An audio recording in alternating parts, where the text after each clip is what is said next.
ಏನು ಮಾಡಿ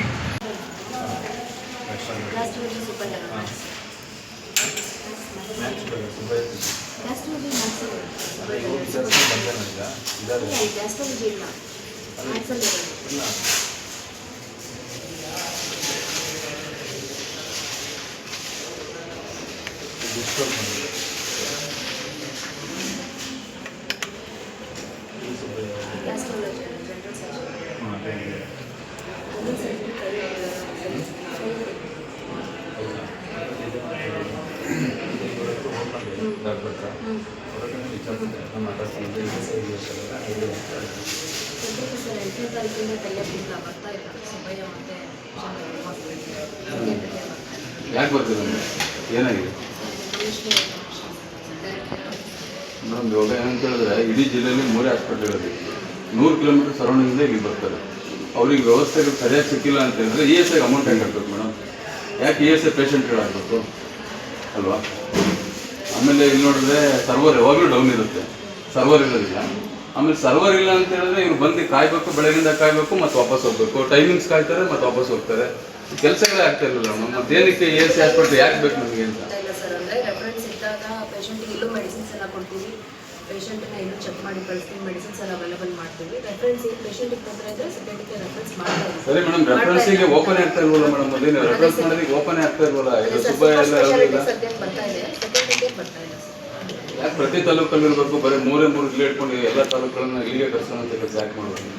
ಅಲ್ಲ ಮೇಡಮ್, ಈಗ ಬಂದಿರೋ ಪೇಷಂಟಿಗೆ ಏನು ಮಾಡ್ಬೋದು? ಇಲ್ಲ ರೆಫರ್ ಇಲ್ಲ, ವಾಪಸ್ ಕಳಿಸ್ತಾರೆ. ಅಲ್ಲ ಸರಿ, ಅವ್ರಿಗೆ ಕಾಯಿಲೆ ಇರೋರು ಏನು ಮಾಡಬೇಕು? ಏನು ಮಾಡೋಂಗಿಲ್ಲ.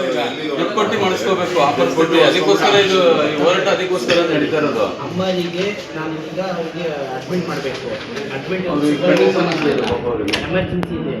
ಮಾಮೂಲಿ ಕಟ್ಟಿದ್ರೆ 25 ರೂಪಾಯಿ ಕೊಟ್ಟು ಒಂದು ಇಂಜೆಕ್ಷನ್ ಹೇಳ್ತಿದ್ದಾರೆ. ಈಗ ಅವ್ರು ಈ ಎಮರ್ಜೆನ್ಸಿ ಏನು ಮಾಡಬೇಕು? 3 ದಿನ ನಾನು ESI ಆಫೀಸ್ ಸಾಕಾಯ್ತು ನನಗೆ. ನಾನು ನೋಡಿ, ನೀವು ಅಡ್ಮಿಟ್ ಮಾಡ್ಬೋದು, ಬರ್ಕೊಡಿ ನನಗೆ. ಶನಿವಾರ ನಾನು ತರಿಸಿದ್ದು, ಈಗ ನನಗೆ ಸೋಮವಾರ ಒಳಗೆ ನನಗೆ ಸೋಮವಾರ ಬಂದಿದ್ದು, ಸೋಮವಾರ ಚೆಕಪ್ ಮಾಡಿ ಸೋಮವಾರ ನಾನು ದಾವಣಗೆರೆ ESI ರೆಫರ್ ಮಾಡಿಕೊಡ್ತೀನಿ. ಈಗ ನಾರ್ಮಲ್ ಈ ಅಡ್ಮಿಟ್ ಮಾಡಿ 25 ರೂಪಾಯಿ ಗಂಟೆ ಇರ್ತಾರೆ. ಎಲ್ಲ ಥರ ಮತ್ತು ಒಂದು ಇಂಜೆಕ್ಷನ್ಗೆ 21,000 ಹೇಳ್ತಾರೆ ಮೇಡಮ್. ಅದಕ್ಕೆ ಒಂದು ಇಂಜೆಕ್ಷನ್ಗೆ 21,000 ಇದೆ. ಪಾಪ ಎಲ್ಲಿಂದ ಕಟ್ತಾರೆ? ಅಡ್ಮಿಷನ್ಗೆ 25,000, ಇಂಜೆಕ್ಷನ್ಗೆ 21,000 ಅಂತ ಹೇಳಿದ್ರೆ ESI ಎಲ್ಲ ಯಾಕೆ ಮಾಡಿಸ್ಕೋಬೇಕು ನಾವು? ಸರ್ ನಾನು ಬಂದು 3 ದಿನನೂ ತಿಳಿದು ESI ಕಾರ್ಡ್ ಮಾಡಿ ಖರ್ಚು ಮಾಡಿ ಯಾಕೆ ಮಾಡ್ಸೋದು? ಅವರೇ ಮಾಡ್ಕೊಡೋದು. ರೆಫರೆನ್ಸ್ ಇತ್ತು, ಸೆಕೆಂಡರಿ ಇತ್ತು, ಸೂಪರ್ ಸ್ಪೆಷಾಲಿಟಿ ಬಿಟ್ಟು ಕೊಡ್ತಾ ಇದ್ವಿ. 7ನೇ ತಾರೀಕಿಂದ ಕೈಯಪ್ಪ ಇಶ್ಯೂ ಆಗಿ ಕೊಡ್ತೀವಿ ಮೇಡಮ್. 3 ದಿನದಿಂದ ಓಡಾಡ್ತಾ ಇದ್ದಾರೆ ಇವರು. ಅಲ್ಲಿ ಏನಾಗಿದೆ ಅಂತ ಹೇಳಿದ್ರೆ ತೋರಿಸ್ತಾ ಇಲ್ಲ ಅವ್ರಿಗೆ, ಉಪಯೋಗ ರೆಫರೇ ಮಾಡ್ತಾ ಇಲ್ಲ. ಅದಕ್ಕೆ ಹೆಂಗೆ ಮಾಡ್ತಾರೆ ಮೇಡಮ್? ನಾವು ಕೊಡ್ತೀವಿ, ಅದರ ರೆಫರೆನ್ಸ್ ಕೈಯಪ್ಪಿಗೆ ನಮಗೂ ಶುರು ಆಗೋದಿಲ್ಲ. ನೀವು ದಾವಣಗೆರೆಗೆ ಬರ್ಕೊಟ್ರೆ ಮೇಡಮ್, ಇಲ್ಲಿಂದ ಅಷ್ಟು ದೂರ ಟ್ರಾವೆಲಿಂಗ್ ಮಾಡೋದು, ಖರ್ಚು ವೆಚ್ಚಗಳು, ಉಳ್ಕೊಳ್ಳೋ ವ್ಯವಸ್ಥೆ ಎಲ್ಲ ತುಂಬ ಸಮಸ್ಯೆ ಆಗೋಲ್ಲ ಮೇಡಮ್. ಹಾಸ್ಪಿಟಲ್ ಅದೇ ಇರೋದು, ಬಿಟ್ಟರೆ ಅದೇ ಪ್ರೈವೇಟ್ ಹಾಸ್ಪಿಟಲ್ಸ್ ದಾವಣಗೆರೆ ಅಲ್ಲೇ ಇರೋದು. ಇದಕ್ಕೆ ಮುಂದೆ ಏನು ಮಾಡ್ಬೇಕು ಮೇಡಮ್? ಇವಾಗ ಏನು ಆಗ್ತಾ ಇಲ್ವಲ್ಲ, ಇದಕ್ಕೆ ಏನು ಮಾಡ್ಬೇಕು? ಓಪನ್ ಆಗ್ತಾ ಇಲ್ಲ, ಅದಕ್ಕೇನು ಇವಾಗ ನೀವೇನು ಹೇಳ್ತೀರಿ ಮೇಡಮ್? ಡೈರೆಕ್ಟ್ರೇಟಲ್ಲಿ ಮಾತಾಡ್ತೀವಿ, ನಮ್ಗೇನು ಅವರು ಗೈಡ್ಲೈನ್ಸ್ ಕೊಟ್ಟಿರ್ತಾರೆ ಅದ್ರ ಪ್ರಕಾರ ನಾವು ಮೇಡಮ್. ಈ ಲೋಕಲಲ್ಲಿ ಇದ್ರೆ ಪರವಾಗಿಲ್ಲ, ಏನೇ ಬರೆದಿದ್ರು ಬೆಂಗಳೂರಿಗೆ ಮಾತಾಡ್ಬೇಕು. ನಮ್ಮ ಇಲ್ಲಿ ಯಾರ ಹತ್ರ ಮಾತಾಡೋದು? DC ಅವರು ಬರಲ್ಲ ಅಂತ ಅಲ್ಲಿಗೆ ಮಾತಾಡಿ. ನಾವು ಅಲ್ಲಿಗೆ ಲೆಟ್ರ್ ಸಮೇತ ಬರ್ತೀವಿ.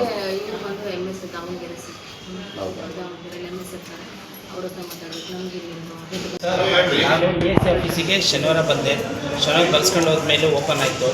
ಆಮೇಲೆ ಸೋಮವಾರಕ್ಕೆ ನನಗೆ ಅಲ್ಲಿ ಆಪ್ರೇಷನ್ ಮಾಡಿಸ್ಬೇಕಂತಂದರು ತಾಯಿ ನನಗೆ. ಅವ್ರಿಗೆ ನಾನು ಸರಿ ಅಂದ್ಬಿಟ್ಟು ಕಣ್ಣಿಂದೆಲ್ಲ ತೋರಿಸಿದೆ. ಕಣ್ಣಿಂದೆಲ್ಲ ತೋರಿಸಿದ ಮೇಲೆ ಅವ್ರೇನಂದರು, ಸರ್ ಕಣ್ಣಲ್ಲಿ ಸ್ವಲ್ಪ ಒಂದು ಸೂಕ್ಷ್ಮವಾಗಿ ಒಂದು ಕಪ್ಪು ಗುಳ್ಳೆ ಇದೆ ಸರ್, ಅದು ಇಂಜೆಕ್ಷನ್ ಮೂಲಕ ಅದು ಕೊಟ್ಟರೆ ಗುಣ ಆಗುತ್ತೆ, ಇಲ್ಲ ಅಂದರೆ ಪ್ರಾಬ್ಲಮ್ ಆಗುತ್ತೆ ಸರ್. ಸರಿ ಅಂದ್ಬಿಟ್ಟು ನಾನು ESI ಕೌಂಟ್ರಿಗೆ ಹೋದೆ. ESI ಕೌಂಟರ್ ಹೋದಾಗ, ಮೇಡಮ್ ಇದು ನನಗೆ ಇಂಜೆಕ್ಷನ್ ಬರ್ಕೊಟ್ಟಿದ್ದಾರೆ, ಎಷ್ಟಾಗುತ್ತೆ ಸರ್? ಇದು ನಮಗೆ ESI ಬರೋಲ್ಲ ಸರ್, ಇದು ಹೆಚ್ಚು ಕಮ್ಮಿ 21,000 ರೂಪಾಯಿ ಆಗುತ್ತೆ ಇಂಜೆಕ್ಷನ್ ಅಂತ. ನಾನು ಅಲ್ಲೇ ಗಾಬರಿ ಆಗ್ಬೋದು, ಇದೇನಪ್ಪ 21,000 ರೂಪಾಯಿ ಇಂಜೆಕ್ಷನಿಗೆ ಅಂತ. ಇಲ್ಲ ಸರ್, ಇಂಜೆಕ್ಷನ್ ಕಾಸ್ಟ್ಲಿನೇ ಎಷ್ಟಿರೋದು ಸರ್. ಇಲ್ಲ ಕೌಂಟ್ರಿಗೆ ಹೋದೆ, ಕೌಂಟ್ರಲ್ಲಿ ಇಲ್ಲ ಸರ್ ಸಿಗತ್ತೆ, ಬಟ್ ದುಡ್ಡು ಕಟ್ಟಬೇಕು ಅಂದರು.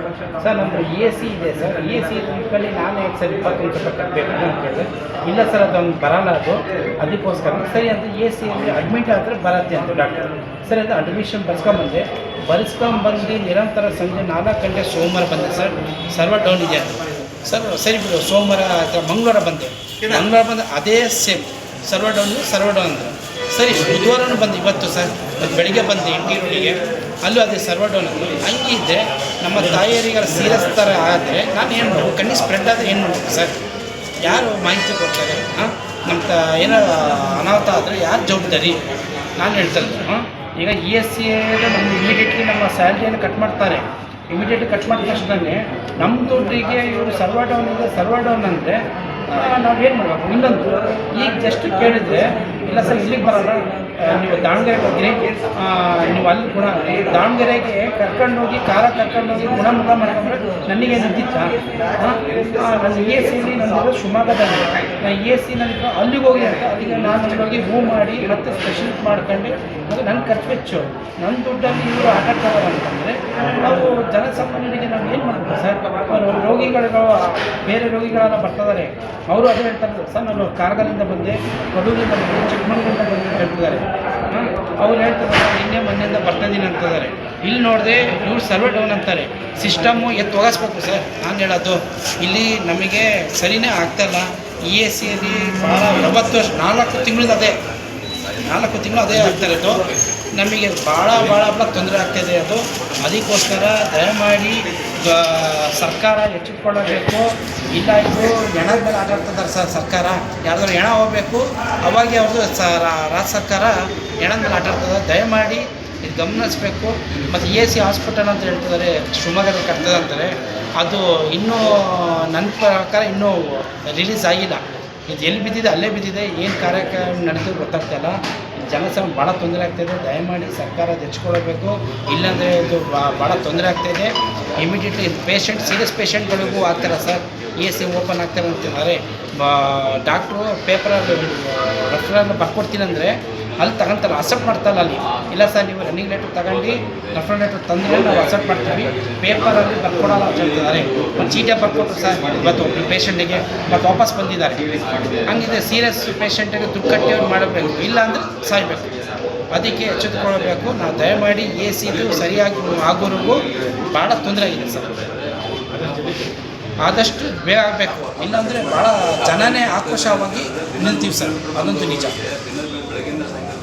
ನಮ್ಮ ಹೆಸರು ಮೊಹಮ್ಮದ್ ಸೆಷನ್ ನಡೀತಿದೆ ಜನಪ್ರತಿನಿಧಿ ಇವತ್ತೇನಿದೆ ESC ಹಾಸ್ಪಿಟಲ್ದು ಈಗ ನಿರಂತರವಾಗಿ 6 ತಿಂಗಳಿಂದನೂ ಅವ್ಯವಸ್ಥೆನೇ ನಡೀತಾ ಇರೋದು ಯಾವಾಗ ನೋಡಿದ್ರು ಸರ್ವರ್ ಡೌನು ರನ್ನಿಂಗ್ ಲೆಟರ್ ಸಿಗೋದಿಲ್ಲ ಸಿಕ್ಕಿದ್ರೂ ಆಸ್ಪತ್ರೆ ಕೌಂಟ್ರ್ ಓಪನ್ ಆಗಿರಲ್ಲ ಏನಂದ್ರೆ ಪೇಷಂಟ್ಗಳಿಗೆ ಇಲ್ಲಿರೋಂಥ ಪೇಷಂಟ್ಗಳಿಗೆ ಯಾವಾಗಲೂ ತೊಂದರೆ ಇದೆ ನಾವು 6 ತಿಂಗಳಿಂದ ನಿರಂತರವಾಗಿ ಧ್ವನಿ ಎತ್ತಿ ಬೆಂಗಳೂರಿಗೆ ಸಮೇತ ಲೆಟ್ರ್ ಬರೆದಿದ್ದೀವಿ ಇಲ್ಲಿ ಏನೇನು ಅವ್ಯವಸ್ಥೆಗಳಿದೆ ತಮ್ಮ ಬಯೋಮೆಟ್ರಿಕ್ಕಿಂದ ಹೇಳ್ತಿ CC ಕ್ಯಾಮ್ರಾದಿಂದ ಹೇಳ್ತಿ ಸಮೇತ ಮಾಡಿದ್ವಿ ಇವತ್ತು ನೋಡಿದ್ರೆ ಪಾಪ ಪೇಷಂಟ್ಗಳು ಬಂದು 100 ಕಿಲೋಮೀಟರ್ ದೂರದಿಂದ ಪೇಷಂಟ್ಗಳು ಬರ್ತಾರೆ ಪೇಷಂಟ್ಗಳು ಬಂದರೂ ಅವರಿಗೆ ರನ್ನಿಂಗ್ ಲೆಟ್ರ್ ಸಿಗ್ತಾ ಇಲ್ಲ ರನ್ನಿಂಗ್ ಲೆಟ್ರ್ ತೊಗೊಂಡ್ರೂ ಆಮೇಲೆ ಕೌಂಟ್ರುಗಳೇನಿದೆ ಕೌಂಟ್ರುಗಳು ಓಪನ್ ಆಗ್ತಾ ಇಲ್ಲ ಈ ಸುಬ್ಬಯ್ಯ ಹಾಸ್ಪಿಟ್ಲ್ ಆಗಿರ್ಬೋದು ಮ್ಯಾಕ್ಸ್ ಆಗಿರ್ಬೋದು ಕೌಂಟ್ರುಗಳು ಓಪನ್ ಆಗ್ತಾ ಇಲ್ಲ ಅವರು ಪಾಪ ಏನೋ ಇವಾಗ ಒಳಗಡೆ ಹೋಗ್ಬೇಕು ಅಂತ ಹೇಳಿದ್ರೆ 25,000 ದುಡ್ಡು ಕಟ್ಟ್ರಿ ಅಂತಾರೆ ಇಲ್ಲಾಂದ್ರೆ ಮೆಡಿಸಿನಿಗೆ ದುಡ್ಡು ಕೊಡ್ರಿ ಅಂತಾರೆ ಪಾಪ ಬಡವರು ESC ಏನು ಕಟ್ತಾರೆ ಇಷ್ಟೆಲ್ಲ ಸಮಸ್ಯೆಗಳಿದೆ ಈ ಆಸ್ಪತ್ರೆನ ನಮಗೆ ಬಡವ್ರು ಏನಂತಾರೆ ನಮಗೆ ಬೇಕಾ ಅಂತಾರೆ ದೂರದಿಂದ ಏನು ಬಂದಿರೋ ಅವ್ರು ವಾಪಸ್ ಹೋಗಿರೋದು ಇದೆ ಇವತ್ತವರೆಗೂ ವಾಪಸ್ ಹೋಗ್ತಾ ಇದ್ದಾರೆ ಅದೆಲ್ಲ ಕಡಿವಾಣ ಹಾಕ್ಬೇಕಂತ ಹೇಳಿದ್ರೆ ಪ್ರತಿ ತಾಲೂಕುಗಳಿಗೆ ಒಂದು ESC ಹಾಸ್ಪಿಟ್ಲ್ ಹಾಕಬೇಕು ಆಮೇಲೆ ಅಲ್ಲಿರೋರು ಅಲ್ಲೇ ತೋರಿಸ್ಕೊಂಡಿದ್ದಾನೆ ಎಲ್ಲಿ ರೆಫರ್ ಮಾಡ್ತಾರೆ ಅಲ್ಲಿ ಬಂದು ಅವ್ರು ಅಡ್ಮಿಂಟ್ ಆಗೋಂಥದ್ದು ಮತ್ತೊಂದು ಕೆಲಸ ಮಾಡ್ತಾರೆ ಇದು ಸಮಸ್ಯೆ ಆಗಿದೆ ಮೂಲಭೂತ ಸಮಸ್ಯೆ ಇದು ಪೇಷಂಟ್ಗಳಿಗೆ ಬರೆದು ಕೊಟ್ಟರು ಅಡ್ಮಿಟ್ ಆಗೋಕ್ಕಾಗ್ತಾ ಇಲ್ಲ ಯಾಕಂತ ಹೇಳಿದ್ರೆ ಅವ್ರ ಹತ್ರ ದುಡ್ಡಿರಲ್ಲ ಸಾಮಾನ್ಯ ಕೂಲಿ ವರ್ಗದ ಜನಗಳೇನಿದ್ದಾರೆ ಅವ್ರ ಹತ್ರ ದುಡ್ಡಿರಲ್ಲ ಈ ದುಡ್ಡಿನ ಸಮಸ್ಯೆಗಳಿಂದ ನಾವು ಅಷ್ಟು ದೂರದಿಂದ ಬಂದ್ರೂ ನಮಗೆ ಕೆಲಸಗಳಾಗ್ತಲ್ಲ ESC ಹಾಸ್ಪಿಟ್ಲ್ ನಮ್ಗೆ ಯಾಕೆ ಬೇಕು ಅಂತ ಕೇಳ್ತಾ ಇದ್ದೀವಿ ಸಾರ್ವಜನಿಕರು ಹಾಗಾಗಿ ನಿರಂತರವಾಗಿ ನಾವು ಹೋರಾಟಗಳು ಮಾಡ್ತಾ ಇದ್ದೀವಿ ಇದ್ರ ಪರವಾಗಿ ಏನಾದರೂ ಜನಗಳಿಗೆ ಒಳ್ಳೇದಾಗುತ್ತೆ ಅಂತ ಹೇಳಿದ್ರೆ ನಮಗೆ ನಿಜವಾಗ್ಲೂ ಖುಷಿ ಆಗುತ್ತೆ ಮಾಧ್ಯಮದವರ ಸಹಕಾರದಿಂದ ಇದು ಒಳ್ಳೇದಾಗಬೇಕು ಅಂತೇಳಿ ನಾನು ನಿಮ್ಮ ಮುಖಾಂತರ ನಾನು ಕೇಳ್ಕೊತೀನಿ ಸರ್ಕಾರ ಕಮಿಷನರ್ ESC ಕಮಿಷನರ್ ಜೊತೆ ಈ ಒಪ್ಪಂದಗಳು ಮುಂಚೆನೇ ಮಾಡಿಕೊಂಡ್ರೆ ಸಮಸ್ಯೆ ಆಗುತ್ತೆ ಆದಷ್ಟು ಬೇಗ ಸರ್ಕಾರಗಳು ಇದು ಮಾಡಬೇಕು ಇದ್ರ ಬಗ್ಗೆ ಅಧಿವೇಶನ ನಡೀತಾ ಇದೆ ಜನಪ್ರತಿನಿಧಿಗಳು ಎತ್ತಬೇಕು ಈ ವಿಚಾರ ರೋಗಿಗಳಿಗೆ ಅನುಕೂಲ ಆಗಬೇಕು ಒಂದು ನಿಮಿಷ ಹೇಳಿ ಹೌದು ಈಗ ಏನಂತ ಹೇಳಿದ್ರೆ 8ನೇ ತಾರೀಕಿಂದ ಬೆಳಗಾವಿಯಲ್ಲಿ ಅಧಿವೇಶನ ನಡೀತಾ ಇದೆ ಆ ಅಧಿವೇಶನ ಅದರಲ್ಲಿ ESI ಪ್ರತಿಯೊಂದು ಏನು ಟೈಮಿಂಗ್ಸ್ ವಿಚಾರ ಆಗಿರ್ಬೋದು ಆಮೇಲೆ ಇಲ್ಲಿ ಸಿಗಬೇಕಾಗಿರ್ತಕ್ಕಂಥ ಸೌಲಭ್ಯಗಳಾಗಿರ್ಬೋದು ಟೈಅಪ್ ವಿಚಾರ ಆಗಿರ್ಬೋದು ಇವೆಲ್ಲವನ್ನು ಏನಿದೆ ಮಾನ್ಯ ಆರೋಗ್ಯ ಇಲಾಖೆ ಸಚಿವರು ಏನಿದ್ದಾರೆ ಅವರು ಅಧಿವೇಶನದಲ್ಲಿ ಗಮನಕ್ಕೆ ತಂದುಬಿಟ್ಟು ಇದನ್ನು ಶೀಘ್ರವಾಗಿ ಕೇಂದ್ರ ಸರ್ಕಾರದ ಮಟ್ಟದಲ್ಲಿರೋದ್ರಿಂದ ಬಗೆಹರಿಸಬೇಕು ಅಂತೇಳಿ ಅವ್ರಿಗೂ ಕೂಡ ನಾವು ಒತ್ತಾಯ ಸರಿ ESI ಶಿವಮೊಗ್ಗ ಇಲ್ಲಿ ಡಿಸ್ಪೆನ್ಸರಿ ಲೆವೆಲಲ್ಲಿ ಯಾವುದೇ ಥರದ ಪ್ರಾಬ್ಲಮ್ಸ್ ಇಲ್ಲ. ಬಂದಿರೋ ಪೇಷಂಟ್ಗಳಿಗೆ ನಾವು ಇಲ್ಲೇ ಟ್ರೀಟ್ಮೆಂಟ್ ಕೊಟ್ಟು ಮೆಡಿಸಿನ್ಸ್ ಎಲ್ಲ ಕೊಡ್ತೀವಿ. ಫರ್ದರ್ ಅವ್ರಿಗೆ ಏನಾದರೂ ತೊಂದರೆ ಇದ್ದು ಅದು ಡಿಸ್ಪೆನ್ಸರಿ ಲೆವೆಲಲ್ಲಿ ಚಿಕಿತ್ಸೆ ಕೊಡೋಕ್ಕಾಗದೇ ಇದ್ದಾಗ ಅಂಥದ್ದನ್ನು ಅಂದರೆ ನಮಗೆ ಸ್ಪೆಷಲಿಸ್ಟ್ ಬೇಕಿದ್ದಾಗ ಸೆಕೆಂಡ್ರಿ ಕೇರ್ ಮತ್ತು ಸೂಪರ್ ಸ್ಪೆಷಾಲಿಟಿಗೆ ರೆಫರ್ ಮಾಡ್ತಾ ಇದ್ದೀವಿ. ಈಗ 8ನೇ ತಾರೀಕಿಂದ ನಮಗೆ ಸೆಕೆಂಡ್ರಿ ರೆಫರೆನ್ಸ್ ಇಲ್ಲ. ಸೊ ಅದು ಪೇಷಂಟ್ಗೂ ಸ್ವಲ್ಪ ತೊಂದರೆ ಆಗ್ತಿದೆ. ಸೂಪರ್ ಸ್ಪೆಷಾಲಿಟಿ ರೆಫರೆನ್ಸ್ ಹೋಗ್ತಿದ್ದಾರೆ. ಇದು ಸ್ವಲ್ಪ ಸರ್ಕಾರದ ಮಟ್ಟದಲ್ಲಿ ಇದಾಗಬೇಕು. ಡಿಸ್ಪೆನ್ಸರಿ ಲೆವೆಲ್ ಪ್ರಾಬ್ಲಮ್ ಅಲ್ಲ ಇದು. ಇದು ಬರೋ ಪೇಷಂಟಿಗೆ ನಾವು ನೋಡಿ ಕಳಿಸ್ತಾ ಇದ್ದೀವಿ. ಅಂದರೆ ಎಷ್ಟು ತಿಂಗಳಿಂದ ಈ ಸಮಸ್ಯೆ? ಈಗ 8ನೇ ತಾರೀಕಿಂದ ಇದೆ ಸರ್ ಇದು ಪ್ರಾಬ್ಲಮ್. ಪ್ರತಿ ತಿಂಗಳು ಆಗ್ತಾ ಇದೆ? ಸ್ವಲ್ಪ 2-3 ಮಂತ್ಸ್ ಒಂದ್ಸಲ ಈ ಥರ ಆಗ್ತಾ ಇದೆ ಸರ್. ಸ್ವಲ್ಪ ಸೆಕೆಂಡ್ರಿ ರೆಫರೆನ್ಸಲ್ಲಿ ಪ್ರಾಬ್ಲಮ್ ಬರ್ತಾ ಇದೆ. ಸೊ ಇದು ಸರ್ಕಾರದ ಮಟ್ಟದಲ್ಲಿ ಇದನ್ನು ಒಂಚೂರು ಸಾಲ್ವ್ ಮಾಡಿಕೊಟ್ರೆ ಪೇಷಂಟ್ಗೂ ಅನುಕೂಲ ಆಗುತ್ತೆ. ಅಲ್ಲ, ಸೂಪರ್ ಸ್ಪೆಷಾಲಿಟಿ ಆಸ್ಪತ್ರೆಯಲ್ಲೂ ಪ್ರಾಬ್ಲಮ್ ಆಗ್ತಿದೆ ಅಂತ. ಇಲ್ಲ, ಸೂಪರ್ ಸ್ಪೆಷಾಲಿಟಿ ಬರ್ತಾ ಇದೆ. ಅಲ್ಲ, ಕೌಂಟ್ರೇ ಓಪನ್ ಮಾಡಿಲ್ಲ ಅಂತಲ್ಲ? ಕೌಂಟ್ರೇ ಓಪನ್ ಮಾಡಿಲ್ಲ? ಇಲ್ಲ ಸರ್, ಇಲ್ಲ, ಸೂಪರ್ ಸ್ಪೆಷಾಲಿಟಿ ಬರ್ತಾ ಇದೆ. ಪೇಷಂಟ್ ಒಬ್ರು ಬಂದಿದ್ದಾರಲ್ಲ, ಅವ್ರ ಸ್ಟೇಟ್ಮೆಂಟ್ ಸರ್ ಕೊಡ್ತಾ ಇದೀವಿ. ಸೂಪರ್ ಸ್ಪೆಷಾಲಿಟಿ ಬರ್ತಾ ಇದೆ. ಸೆಕೆಂಡ್ರಿಯಲ್ಲಿ ಮಾತ್ರ ಪ್ರಾಬ್ಲಮ್ ಇರೋದ್ರಿಂದ ಮ್ಯಾಕ್ಸ್ ಅಲ್ಲಿ ಬರ್ತಾ ಇಲ್ಲ ಅಂತ ಹೇಳ್ತಿರೋರು. ಅಲ್ಲ, Max super speciality super speciality secondary ಎರಡೂ ಇರುತ್ತೆ ಸರ್. ಸೂಪರ್ ಸ್ಪೆಷಾಲಿಟಿ ಕೊಡ್ತಿದ್ದೀವಿ. ಸೆಕೆಂಡ್ರಿಗೆ ಸದ್ಯಕ್ಕೆ ರಿನ್ಯೂವಲ್ ಆಗದೆ ಇರೋದ್ರಿಂದ ಇದು ಸರ್ಕಾರದ ಮಟ್ಟದಲ್ಲಿ ಸಾಲ್ವ್ ಆಗಬೇಕಾಗಿದೆ ಸರ್. ಡಿಸ್ಪೆನ್ಸರಿಲಿ ಏನು ಇಶ್ಯೂ ಇಲ್ಲ ಆಗಿದೆ. ಏನು ಅಮೌಂಟ್ ಕಟ್ಟಿಲ್ಲ ಅಂತ ಪ್ರಾಬ್ಲಮಾ? ಇಲ್ಲ ಸರ್, ಅದು ಗೌರ್ಮೆಂಟ್ ಇದು ನನಗೆ ಗೊತ್ತಿಲ್ಲ ಸರ್. ಎಷ್ಟು ದಿವಸದಿಂದ ಪ್ರಾಬ್ಲಮ್ ಇದೆ ಸರ್ ಇದು 8ನೇ ತಾರೀಕಿಂದ. ಲಾಸ್ಟ್ ಮಂತ್ ಅಥವಾ ಈಗ ಈ ಮಂತ್ 8ನೇ ತಾರೀಕಿಂದ ಸರ್. ಮೇಡಮ್ ಏನಾಗುತ್ತೆ? ಸರ್ವರ್ ಓಪನ್ ಆಗಲ್ವಾ ಅಥವಾ ಏನು? ಸರ್ ಅದು ಸೆಕೆಂಡ್ ಇದ್ದಾಗ ನಮಗೆ ಶೋ ಆಗೋದಿಲ್ಲ. ನಮ್ಮದು ಧನ್ವಂತರಿ ಸಿಸ್ಟಮಲ್ಲಿ ಅದು ಶೋ ಆಗೋದಿಲ್ಲ. ಸೊ ಹಾಗಾಗಿ ನಾವು ರೆಫರೆನ್ಸ್ ಕೊಡೋದಕ್ಕೆ ಬರೋದಿಲ್ಲ ಪೇಷಂಟಿಗೆ. ಶೋ ಆದರೆ ಮಾತ್ರ ರೆಫರೆನ್ಸ್ ಕೊಡ್ಬೋದು. ಲಾಸ್ಟ್ ಸೊ ಈಗ ತಾತ್ಕಾಲಿಕವಾಗಿ ಈಗ ಪೇಷಂಟ್ ಏನು ಮಾಡ್ಬೋದು? ಸರ್ ತಾತ್ಕಾಲಿಕ ಪೇಷಂಟಿಗೆ ನಮಗೆ ಬರೋ ಪೇಷಂಟಿಗೆಲ್ಲ ನಾವು ಇಲ್ಲೇ ನೋಡಿ ಮೆಡಿಸಿನ್ಸ್ ಏನಿದೆ ಅದನ್ನೆಲ್ಲ ಪ್ರೊವೈಡ್ ಮಾಡ್ತಾ ಇದ್ದೀವಿ. ಸೊ ಹಂಗೂ ರೆಫರೆನ್ಸ್ ಬೇಕಿರೋ ಪೇಷಂಟಿಗೆ ನಾವು ದಾವಣಗೆರೆ ESI ಹೋಗೋಕ್ಕೆ ಸಜೆಸ್ಟ್ ಮಾಡ್ತಾ ಇದ್ದೀವಿ ಸರ್. ಅಲ್ಲ, ಅದು ದೊಡ್ಡ ಹಾಸ್ಪಿಟ್ಲ್ ಇದೆ. ಅಲ್ಲಿ ನಮ್ಮ ESI ಆಸ್ಪತ್ರೆನೇ ಇದೆ ಸರ್. ದಾವಣಗೆರೆ ESI ಆಸ್ಪತ್ರೆ ಇದೆ, ಅಲ್ಲಿ ಕಳಿಸ್ತೀವಿ. ಶಿವಮೊಗ್ಗ ಮೆಕ್ಯಾನಿಕ್ ಮೆಗನ್ಗೆ ಹೋಗ್ಬೋದು ಸರ್. ಮೆಗನ್ಗೂ ಬರ್ತದೆ. ESI ಪೇಷಂಟ್ಸ್ ಹೋಗ್ಬೋದು ಮೆಗನ್ಗೂ. ಮೆಕ್ಯಾನಿಕ್ ಹೋಗಕ್ಕೆ ಏನು ಪ್ರಾಬ್ಲಮ್ ಇಲ್ಲ ಸರ್, ಏನು ತೊಂದರೆ ಇಲ್ಲ. ಇದಾದಷ್ಟು ಬೇಗ ಸಾಲ್ವ್ ಆದರೆ ಪೇಷಂಟ್ಸಿಗೂ ಭಾಳ ಅನುಕೂಲ ಆಗುತ್ತೆ ಸರ್. ಪೇಷಂಟ್ಸ್ ಯಾಕಂದರೆ BH ರೋಡ್ ಡಿಸ್ಪೆನ್ಸರಿನೇ ನಮ್ಮದು ಶಿವಮೊಗ್ಗದಲ್ಲಿ ತುಂಬ ಪೇಷಂಟ್ಸ್ ಇರೋಂಥ ಡಿಸ್ಪೆನ್ಸರಿ. ಸೊ ತುಂಬ ದೂರದಿಂದ ಪೇಷಂಟ್ಸ್ ಬರ್ತಾರೆ. ಅವ್ರಿಗೆಲ್ಲ ಸೆಕೆಂಡ್ರಿ ಕೇರ್ ಇರೋದ್ರಿಂದ ಸಮಸ್ಯೆ ಆಗ್ತಾ ಇದೆ. ಸೊ ಇದು ಬೇಗ ರಿಸಾಲ್ವ್ ಆದರೆ ಪೇಷಂಟ್ಸ್ಗೂ ಅನುಕೂಲ ಆಗುತ್ತೆ. ಮೇಡಮ್ ಇದು ಬರೀ ಶಿವಮೊಗ್ಗನ ಅಥವಾ ಎಲ್ಲ ಕರ್ನಾಟಕನ?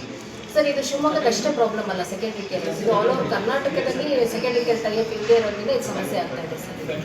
ಸೂಪರ್ ಸ್ಪೆಷಾಲಿಟಿ ಇದೆ, ಸೆಕೆಂಡ್ರಿ ಕೇರ್ದು ಆಲ್ ಓವರ್ ಕರ್ನಾಟಕನೂ ಪ್ರಾಬ್ಲಮ್ ಇದೆ ಸರ್. ಪ್ರತಿ ವರ್ಷನೂ ಸಮಸ್ಯೆ ಮಾಡೋದು? ಪ್ರತಿ ವರ್ಷನೂ ಹಿಂಗೇನಾ? ಸರ್ ಅದು ರಿನ್ಯೂವಲ್ಗೆ ಅಂತ ಒಂದು ಟೈಮ್ ಇರುತ್ತೆ ಸರ್. Certain time. ಆ ಟೈಮಲ್ಲಿ ರಿನ್ಯೂವಲ್ ಆಗುತ್ತೆ 1 or 2 ಡೇಸಲ್ಲಿ. ಸೊ ಈಗಲೂ ಸ್ವಲ್ಪ ಡಿಲೇ ಆಗಿರೋದು ಸರ್. ಮೇಡಮ್ ಶಿವಮೊಗ್ಗದಲ್ಲಿ ಎಷ್ಟು ಕಾರ್ಡ್ ಇದೆ? ಸರ್ ಇದು ನಮ್ಮದು ಒಂದೇ ಡಿಸ್ಪೆನ್ಸರಿ BH ರೋಡ್ ಒಂದೇ ಡಿಸ್ಪೆನ್ಸರಿ 40,000 ಕಾರ್ಡ್ಸ್ ಇದೆ ಸರ್. 40,000 ಓವರ್ಲ್ ಒಂದು ಡಿಸ್ಟಿಕ್ ಅಂದಾಜು? ಸೊ ಅಲ್ಲೂ ಒಂದು 50,000 ಕಾರ್ಡ್ಸ್ ಇರ್ಬೋದು ಸರ್. 50,000 ಅಲ್ಲಿ ಮೇಡಮ್ ಇನ್ನೊಮ್ಮೆ ನಗರ ಸರ್ ಅಲ್ಲಿ ಕೌಂಟ್ ನಂಗೆ ಗೊತ್ತಿಲ್ಲ. ಈ ಡಿಸ್ಪೆನ್ಸರಿ 40,000 ಕಾರ್ಡ್ಸ್ ಇದೆ ಸರ್. ಇದೇ ಮೇಜರ್ ಡಿಸ್ಪೆನ್ಸರಿ ಶಿವಮೊಗ್ಗ. ನಿಮ್ಮ ಹೆಸರು madam? Sir doctor Ashwini K.